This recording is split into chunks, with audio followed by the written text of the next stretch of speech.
Unique gifts, clothing, home decor, and holiday items, including Chihuahua souvenirs and huckleberry candies. Valley Drug is open Monday through Friday, 8:30 to 5:30, and offers free in-town delivery daily. Family-owned and community-focused since 1945. And by SETI's Ace Hardware. SETI's Ace Hardware is now open for business in the Garden Center space at 309 East Main Avenue in Chihuahua. Carrying hardware essentials, name brand tools, a range of pet and livestock products, paint, and more. SETI's Ace Hardware would like to thank the community and local businesses for their continued support. SETI's Ace Hardware, open Monday through Saturday from 8 a.m. to 6 p.m. and Sundays from 10 a.m. until 2 p.m. Ace, the helpful place.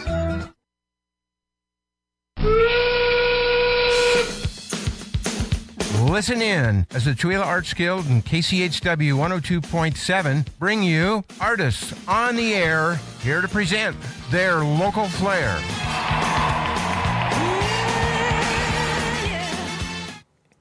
Welcome, everybody. This is Artists on the Air. It is Tuesday, September 17th. We're here with your host, Diane Evans. We have our special guest, Gail Sharape. Is it Sharap or Sharape? Sharape. Thank you. And Susanne Greep. Go ahead, Diane. Take it away. Okay, good afternoon to all of our listening audience. We're going to take the liberty this afternoon to change up our format a bit. Today we're going to interview the two designers and creators of Chihuahua Arts Guild's newest program, Arts in Schools. Let's start, Susanne and Gail, with telling us about the history of this program.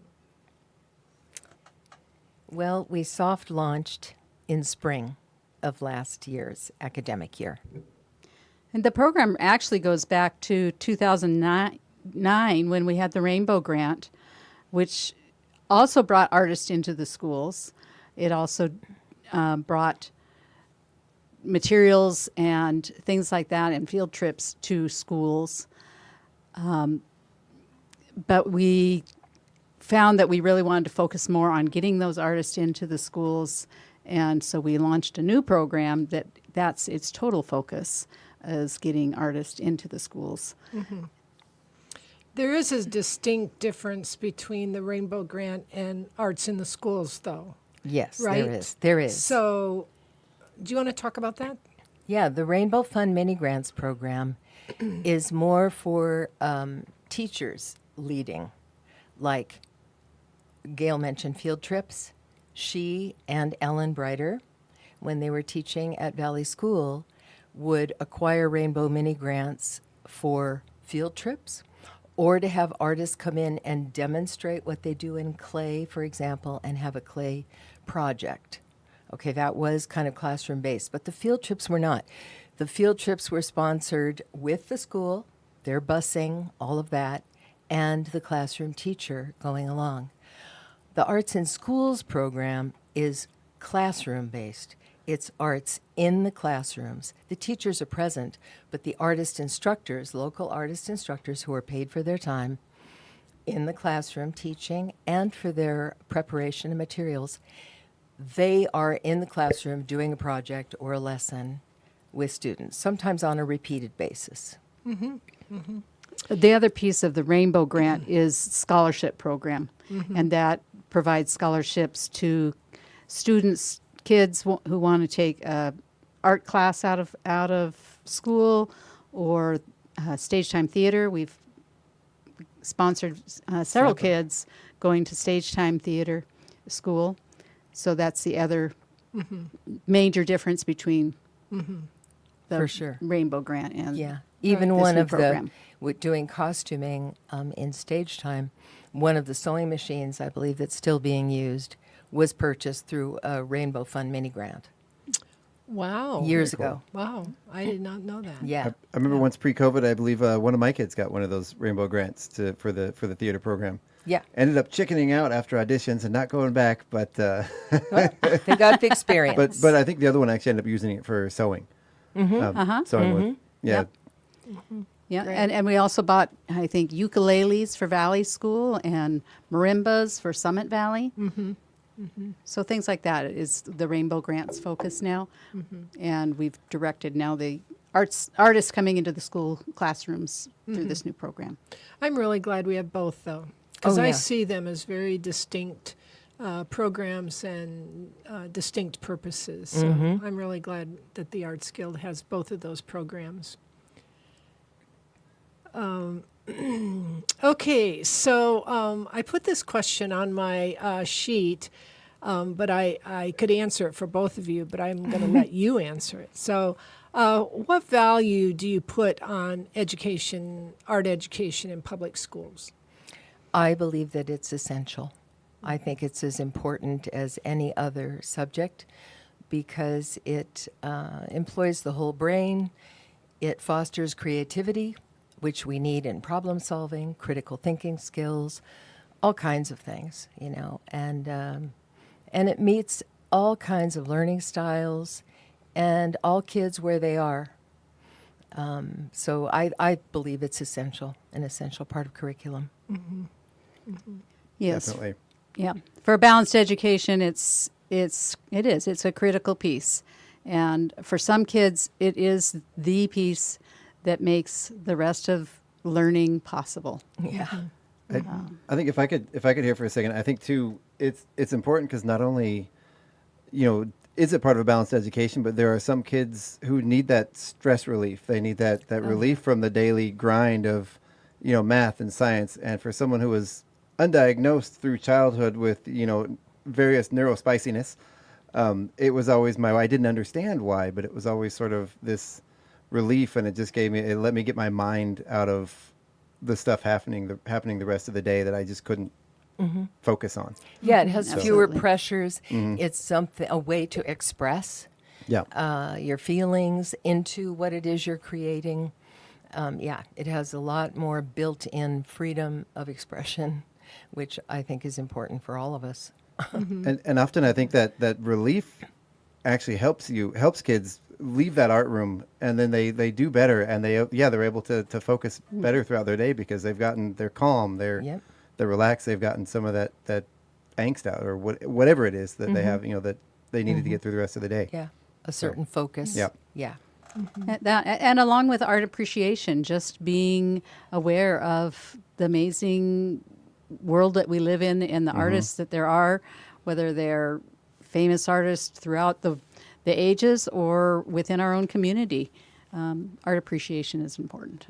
And I just imagine some of the people you've known, probably yourself even, some of that expression they've been able to get out from their art classes that they wouldn't normally be able to get out. And as far as even just their own personal expression and exploring themselves, I can't imagine going through schools without art programs. No. Whose decision is that? Yeah. Yeah. It's unfortunate. Yeah. But this program, Arts in Schools, is a way of amending that, of going in, providing artist instructors who are local, who have, something to offer to students right here. Although we are going to be involved in a number of school districts, not just the Chihuahua School District and Valley. We've gone beyond Summit Valley, and others will be included. So, what, as the visionaries of this Art in Schools program, what were and currently are the intentions of your program? To provide that art expression time to both support our local artists and giving them an opportunity to get into the schools, and also to inspire the kids. I just know, because I was an art teacher, when we brought in guest artists to do something, the kids had a whole different level of engagement. And then I, as an art teacher, learned a whole lot from having guest artists as well, things that I could incorporate into my daily lesson plans. I was able to learn by having guest artists as well. So it's to inspire all. Exactly. Yeah. It is. Well, let's switch gears here for a minute and talk about your individual personal art experiences. So, Gail, give us some background about yourself. your volunteer work with Gina Greenwood that morphed into becoming the art teacher at Valley School. So tell us a little bit about your journey. Well, arts have always been a part of my life. I don't really consider myself an artist, quotes, but I have connected myself with artists throughout my life. My brother was a huge inspiration to me. He was an artist in Seattle, and he always drugged me along to be involved, whether it was sewing for him or helping him paper mache life-size horses or whatever it was, many late all-night art projects, volunteering with my brother. And I just love doing that kind of thing. And so when I moved to Chewelah, and I had a daycare, and one of the wonderful things about our daycare that was on Lincoln Street is we had an art room. And that was a room that was always available to the kids, and there was paint on the floor, and there was paint to be used and paper to be used, and that art expression was an important part of our daycare center at that time. My connection with Gina goes way back to that. We worked with Gina at that time, took our kids to her art center, and just that creative energy of that space was pretty amazing. And then I got involved with Stage Time and do costuming with them. I've been doing that for like 30 years as well. So, And then you used to do Chautauqua. oh yeah, I got roped into doing Chautauqua when my when my daughter was a baby. My friend Carol Verba said, "Hey, they don't have any kids activities at Chautauqua," and that was in 1986. And so we set up by the riverside and painted big murals and took them and put them behind the stage. And I continued to do the Children's Pavilion for many, many years. And then when it was time for me to move on from that, the Arts Guild, thank goodness, took over and kept that creative zone going. Yeah. And I know that's been a lot of fun. We still have about 100 pounds of cornstarch in our shed from a pre-COVID activity from Chautauqua over there. Yes, that you happens. can walk on it Yeah, right? until you can't. Turns out getting the paddle mixer for the drill was a bad idea for something that turns to a solid when you hit it hard. Yeah. Live and learn. Didn't think that one through very well. Okay, so Suzanne, give us some background about yourself as a writer, as a poet, as a collage maker, as a singer. Give us some details. Like Gail, art has been part of my life, all my life. Fortunately, I don't know why. Well, I do know why. Art was a big part of my parents'. They felt that it was really important in an education. So we had a lot of exposure as kids. We went to the ballet. We took ballet lessons. We went to musicals. I lived in Southern California, so there were lots of opportunities to partake. And my aunt was actually a concert pianist at a very young age, so we were exposed to a lot of music.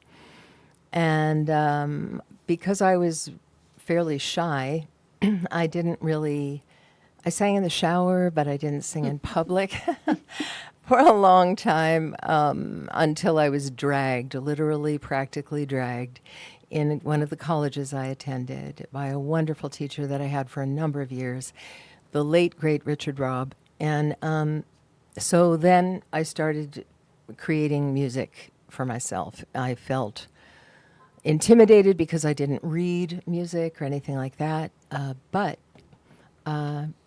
he had a lot of faith in me, and I stepped up and I participated there. And then in Chapman University, in a lot of choral groups, different ensembles, and I learned a lot of vocal material. And then I ran away from it and joined the Back to the Land movement and ended up here and started growing a family but music kept calling. All of this time I wrote. I kept journals. I have way too many notebooks. And I got involved with the Spokane Symphony Chorale, thinking that I was just auditioning to be a participant in the choir for the Brahms Requiem. But unbeknownst to me, no, it was for the entire season. But it was wonderful. I loved it, and I was in and out of chorale for many years, at least 12. And many of those years I also studied with the late, great Jean Stone, studied voice from her at Gonzaga University. I miss her a lot. Anyway, you know, I love collage because it's so available and simple, and I can reuse materials. I'm real into that. I make a mess because I have way too many boxes of stuff to utilize for collage, but I'm trying to learn to organize those better. And then as far as writing, I've always written, and I'm so close to publishing a second collection of poems. But I love going into the classroom with kids. And I thought, like last spring when we launched our Arts in Schools program, that middle schoolers would be resistant, you know, like, no, you know, but nobody was. I was surprised. 6th, 7th, and 8th graders all got into it and came up with some really interesting things. Sometimes they have trouble launching into their imaginations when it comes to writing and not just answering a prompt like they're answering a question on an application or something. But there are times when it elicits amazing expression that is really personal. I mean, one student, this is just an example, and then I'll shut up. She was so into the project immediately. It was a self-portrait poem. Answering the prompts, she went and got a copy of her photo, a photo that she had of her dad that she carries with her always, and she wanted it to be part of her collage because he, even though he was gone, was still part of her, and this was a self-portrait collage poem. I mean, things like that happen, and I just love it. I love it. Mm-hmm. Yeah, super valuable. Mm-hmm. Wow. Yeah, for everybody. Me included. I'm invested. I didn't think about this until just now, but I would like both of you to answer how you passed on your art interest to your own kids. Wow.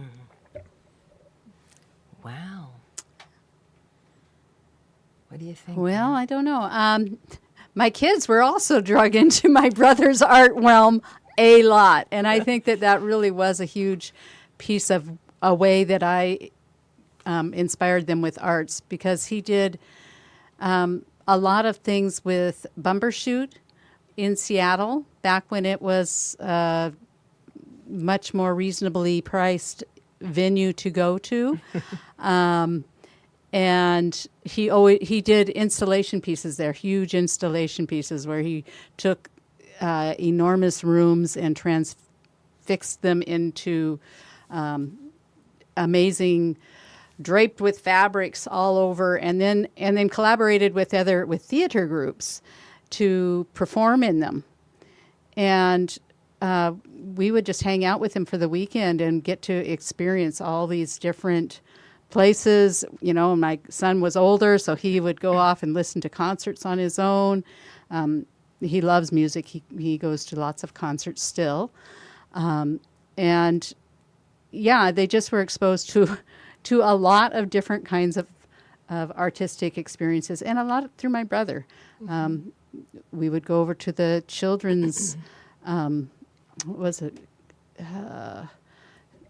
festival over there, and it was an international one. And so they would see puppeteers from China and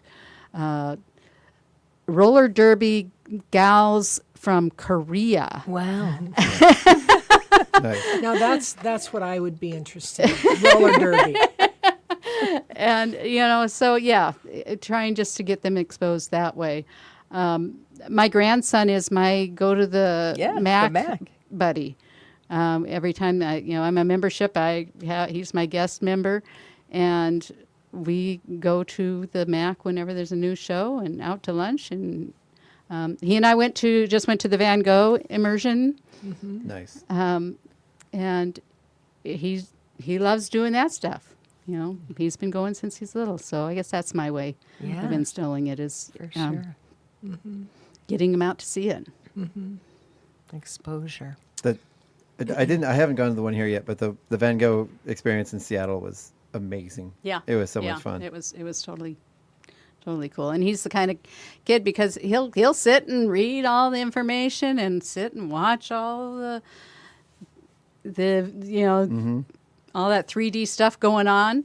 We were there for 2 hours, and that's typical when we go to a museum. Yeah. That's great. So how would you answer that question, Suzanne? Well, with my own kids, they were exposed to a heck of a lot of music because we used to listen to a lot of music in my household.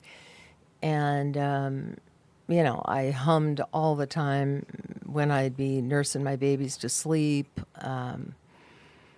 I remember my youngest asking me to sing, because I would memorize or whatever just from listening on different Disney things. He'd say, "Mom, sing Ariel's song," And so we'd sing in the car, that kind of thing. And they all had their own sort of musical tastes. He liked the oldies station. My youngest loved the oldies. And, that's one way. Visual arts, I always had a lot of art books that I'd saved from my youth, in part in our house. So they looked through those. And my granddaughters now that live near me here, they are both amazing little artists. I love their illustrations of things. I make copies and take and show my mother, who laughs joyously at them. Yeah, they're little artists. So that's what we do when we're together a lot of times. Yeah. Yeah, and they've been involved with stage time. So, yeah, just keep spreading it around.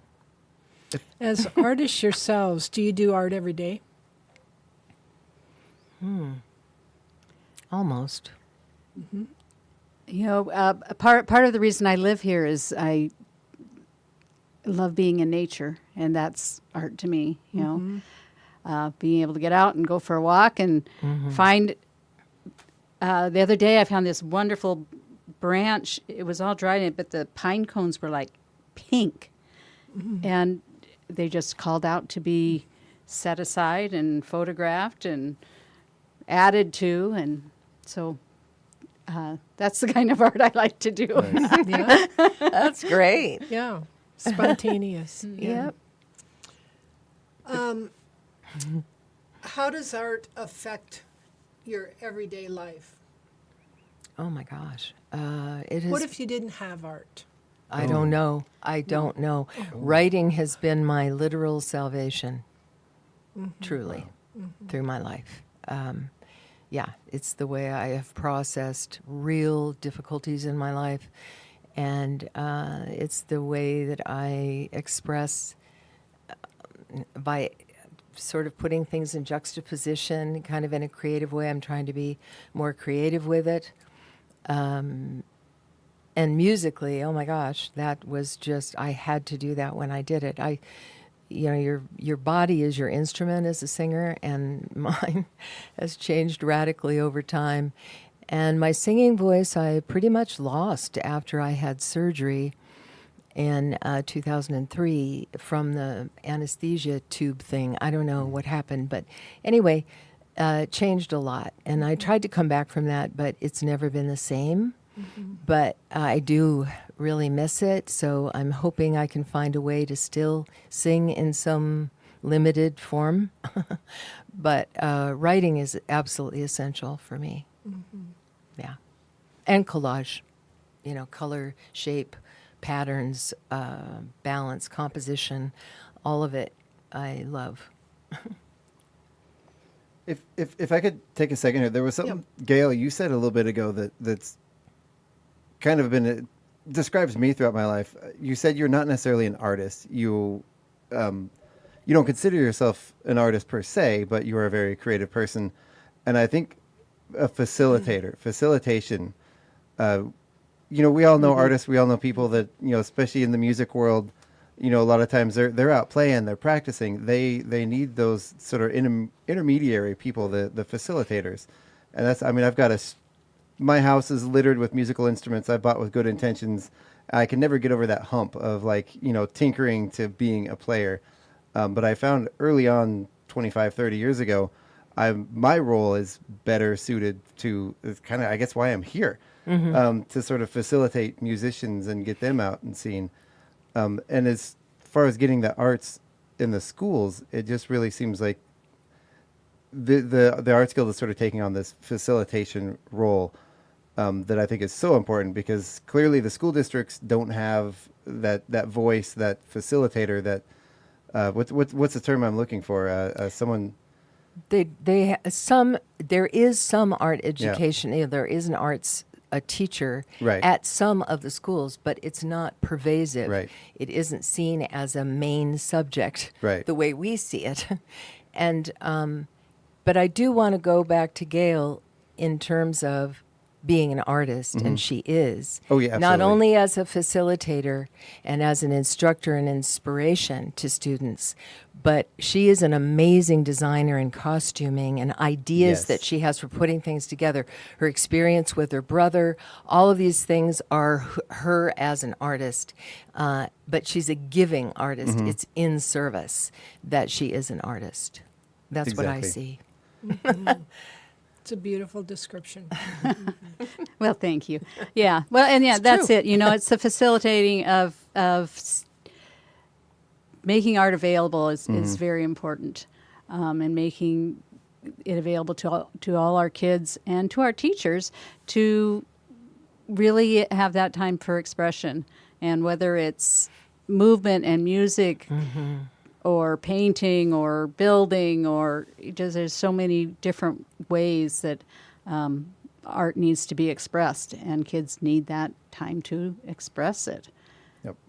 And by utilizing our local artist instructors to do these things, we can draw on a variety of arts to bring into the classrooms. We're going to have movement happening very soon with Gina in Summit Valley, but there are people who work in clay, different arts that kids don't necessarily think of, and they certainly haven't had exposure to, or an opportunity to actually try.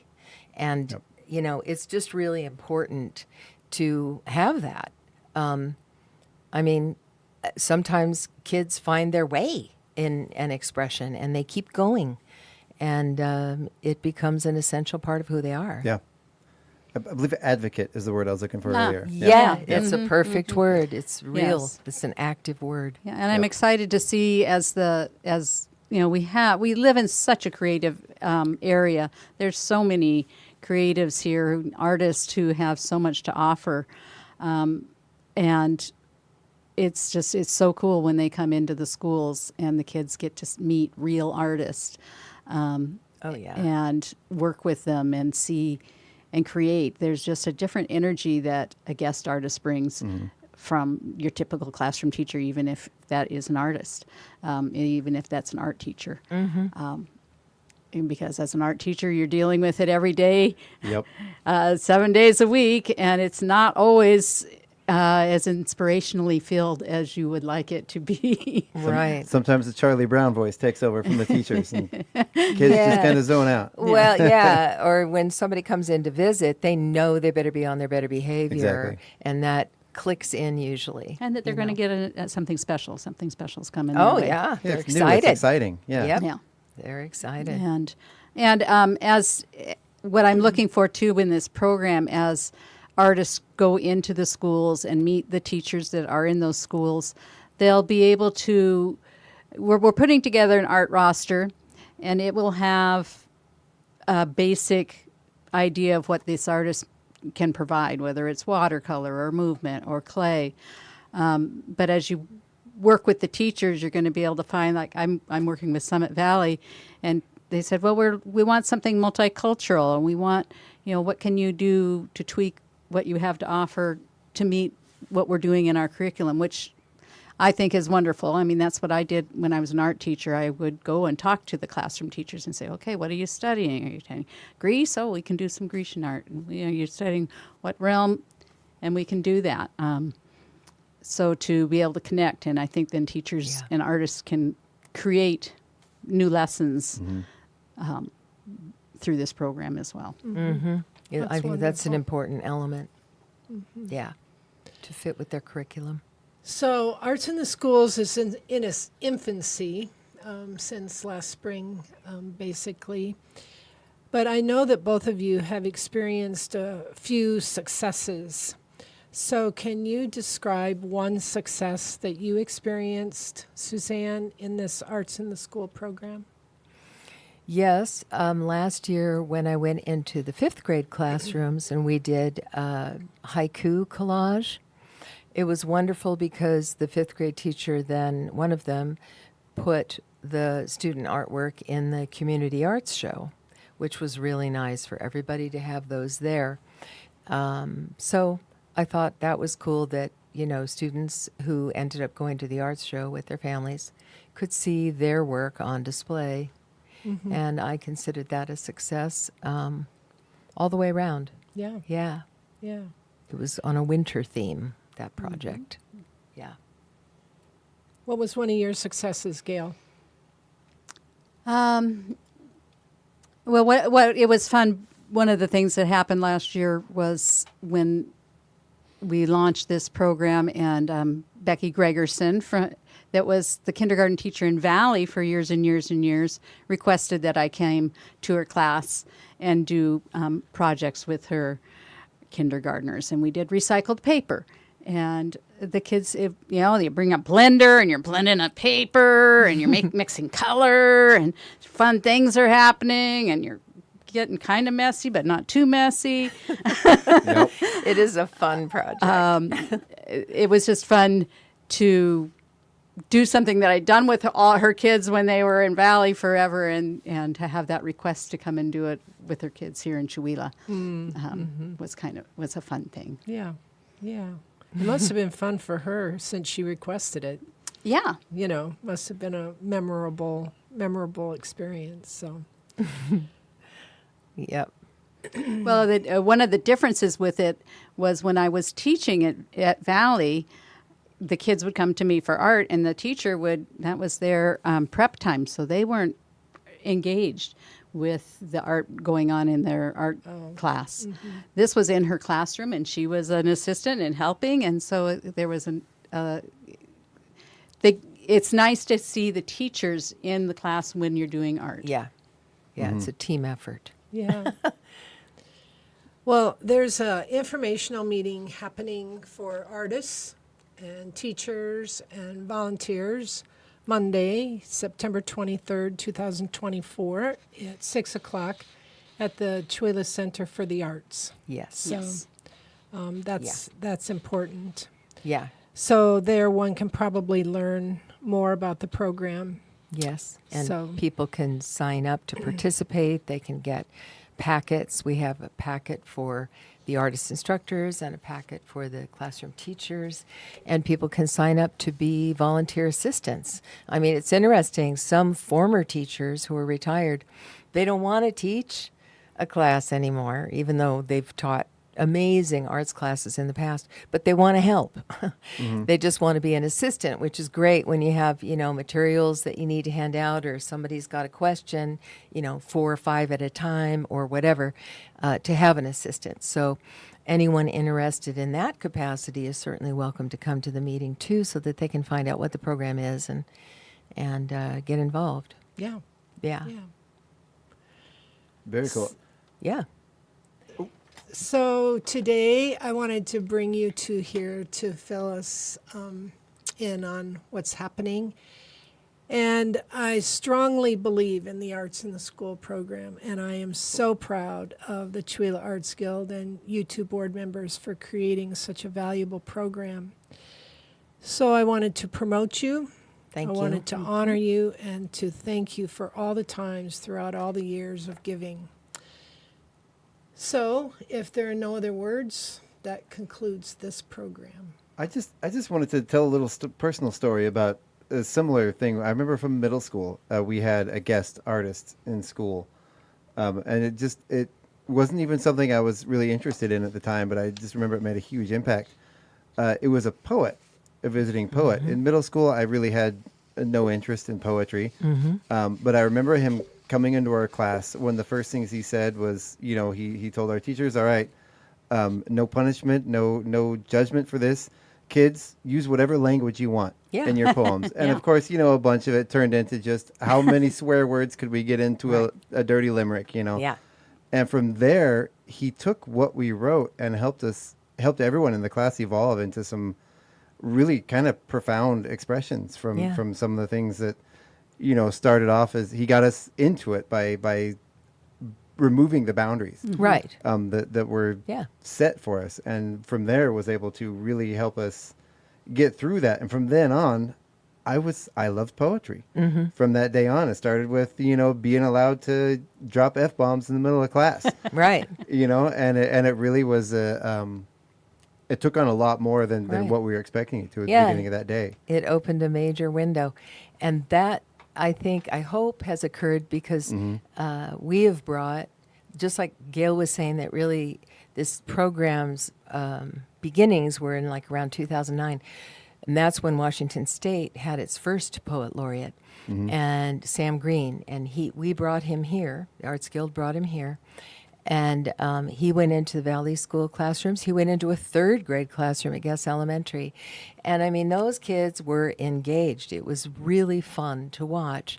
And, he's an older man. I don't know. I thought, they wouldn't pay attention, but it happened and it was great. And we did that with other Poets Laureate as well. Sam went all the way up to Kettle Falls. It was a wonderful experience. So, you never know what's going to happen from it. But the exposure is key. It really is. Yeah. Oh, sorry, Diane, I didn't mean to cut off your outro there. I'm done. Okay. Yeah. I just wanted them to know that I'm really proud of them. I thank them. They've given so much to the Arts Guild. But this really raised the bar. So. We believe in the program. Yeah, we're looking forward to seeing it just Yep. soar from here on. Donations to the Arts Guild in this program Key, absolutely helpful. essential. Yes. Because one of the things about this program that maybe didn't come out but maybe needs to come out is that the Arts Guild does pay the artists who go into the classroom, and we also provide the materials. So it's a win-win all the way around. So. Yep. Support is definitely appreciated. Yeah. Yeah. All right, everybody. Thank you. So if that just about does it, we're going to wrap things up. Is there any parting words of wisdom before we take off? No. Thanks for having us, and thanks for the questions, Diane, and this opportunity.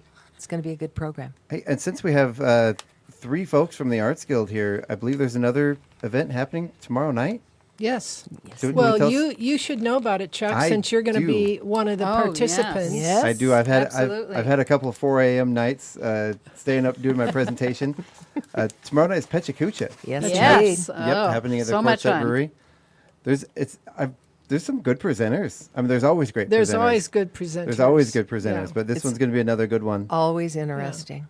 I'll let someone else speak for me, but I know Kat Brooks is going to be there. Yep. I've heard I'm drawing a blank. Do you know who some of the other presenters are tomorrow night? Well, Maggie. I know one of them very well, You and do? that's our daughter Maggie. Yes. Oh, Maggie's going to Yeah, she's going to talk about process art. So, Nancy Bloom. yep. Yeah, Nancy it's going to be a good. Very cool. Yeah. Yeah. Debbie Eubanks. Eubanks. Ooh, nice. Yeah. I like her art. Yeah. I believe I've met her a few times. And Jamie Rose Lord.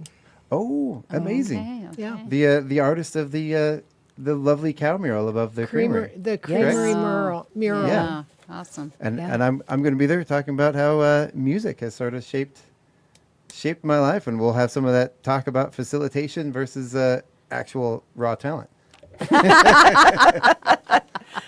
Okay. All right, everybody. So thank you guys so much for coming. It's been a pleasure as always. And you can stay tuned right here tonight on KCHW from 6 to 9 p.m. We're going to have Dr. Jazz live in the studio. 9 to 12 is the Soul Show with Mike Kenton. And you guys have a great day out there. Okay. Thanks.